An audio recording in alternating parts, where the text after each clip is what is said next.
Hi friends, welcome to our channel. ఈరోజు నేను చింత చిగురు పప్పు అయితే చేస్తున్నాను. ఈ చిగురు వచ్చేసి ఎప్పుడంటే అప్పుడు దొరకదు కదా, అందుకే సీజనల్లో దొరికే ఆకు కాబట్టి ఇప్పుడు మనకు దొరికినప్పుడే ఈ చింత చిగురుతో మనము పప్పు కానీ పచ్చడి కానీ చేసుకుంటే చాలా బాగుంటుంది. ఈరోజు అయితే నేను పప్పు అయితే చేస్తున్నాను. ఇందుకోసం నేనైతే ఒక 1.5 గ్లాస్ ఈ చిన్న గ్లాస్తో బ్యాళ్ళు అయితే తీసుకున్నాను కందిపప్పు.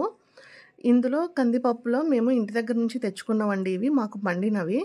అందుకే మా అత్త ఇలా పురుగు పట్టకుండా ఉండడానికి ఈ కొంచెము వేపాకు అయితే వేస్తుంది. వేపాకు వేస్తే ఈ చేదు వల్ల పురుగు అయితే పట్టకుండా కొంచెం ఎక్కువ రోజులు బ్యాళ్ళు అనేవి మన్నిక వస్తాయి.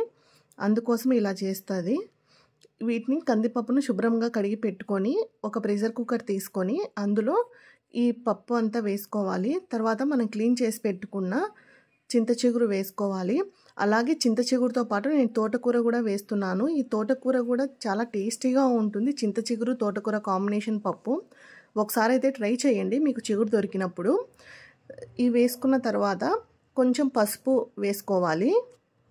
నేను తోటకూర అయితే సగం కట్ట తీసుకున్నాను. మాకైతే ఇక్కడ కొంచెం పెద్ద పెద్ద కట్టలు కడతారు కాబట్టి నేను సగం కట్ట అయితే నాకు సరిపోతుంది పప్పుకు.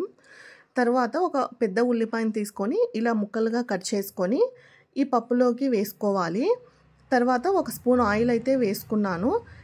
ఆయిల్ ఎందుకు వేస్తున్నానంటే ఈ పప్పు అనేది విజిల్ వచ్చినప్పుడు పొంగకుండా ఉండటానికైతే ఈ ఆయిల్ వేస్తాను.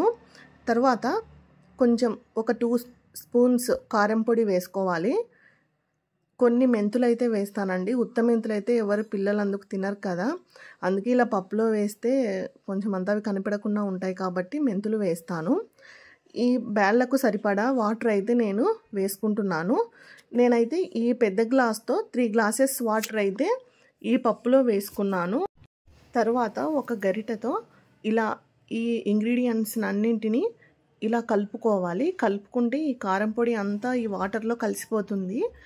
తర్వాత ఈ ప్రెషర్ కుక్కర్కి మూత పెట్టుకొని స్టవ్ ఆన్ చేసుకొని ఫ్లేమ్ని ఇలా మీడియంలో పెట్టుకోవాలి. హై ఫ్లేమ్లో అయితే కాదండి, మీడియం ఫ్లేమ్లో పెట్టుకొని ఒక 4 to 5 విజిల్స్ వచ్చే వరకు ఉడికించుకోవాలి. 5 విజిల్స్ వచ్చాక స్టవ్ ఆపేసుకోవాలి.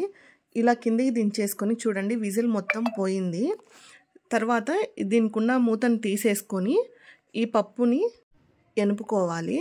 ఈ పప్పులో కొంచెం వాటర్ ఉన్నాయి కదా, ఆ వాటర్ని అయితే మనం కొంచెం పక్కకి వంపేసుకుందాము. ఎందుకంటే ఈ వాటర్ ఇట్లే ఉంటే పప్పు అనేది త్వరగా మెదగదు. అందుకనేసి ఈ వాటర్ని కొంచెం సపరేట్ చేసి కొంచెం మీకు టేస్ట్కు సరిపడా ఉప్పు అయితే వేసుకోవాలి.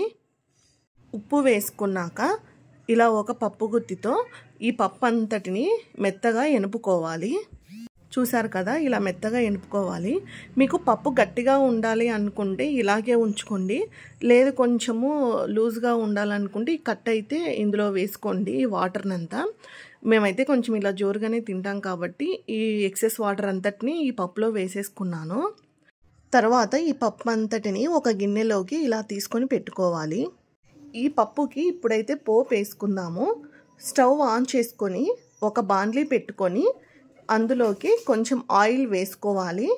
ఈ ఆయిల్ కొంచెం హీట్ అయ్యాక కొన్ని ఆవాలు, కొంచెం జీలకర్ర, కొంచెం శనగపప్పు, కొంచెం మినపప్పు వేసుకొని ఇవి కొంచెం వేగిన తర్వాత ఇలా ఒక ఉల్లిపాయ ముక్కలని, ఒక చిన్న ఉల్లిపాయ తీసుకొని ఇలా చిన్న చిన్న ముక్కలుగా కట్ చేసుకొని ఇందులో వేసుకోవాలి. అలాగే వీటితో పాటు ఒక చిన్న వెల్లుల్లి రెబ్బలు ఒక 4-5 వేసుకోవాలి. ఇవి కొంచెం ఇట్లా బ్రౌన్ కలర్లోకి వచ్చాక ఎండుమిర్చి చీలికలు, అలాగే కొంచెం కరివేపాకు వేసుకొని ఈ పోపు అంతటిని కలిపేసుకొని స్టవ్ ఆఫ్ చేసుకోవాలి.